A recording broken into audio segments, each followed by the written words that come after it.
Ήταν μια μεγάλη νίκη για μας και είμαι πολύ χαρούμενος που συμμετείχα ώστε να συμβεί. Θα ήθελα να δώσω συγχαρητήρια στον προπονητή και στους παίκτες μου για τη νίκη αυτή, γιατί ήρθε σε ένα κομβικό σημείο όπου προερχόμασταν από δύο αρνητικά αποτελέσματα.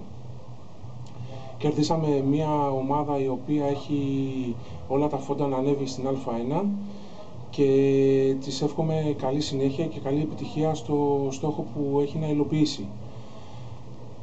Εσείς μέχρι που μπορεί να φτάσετε?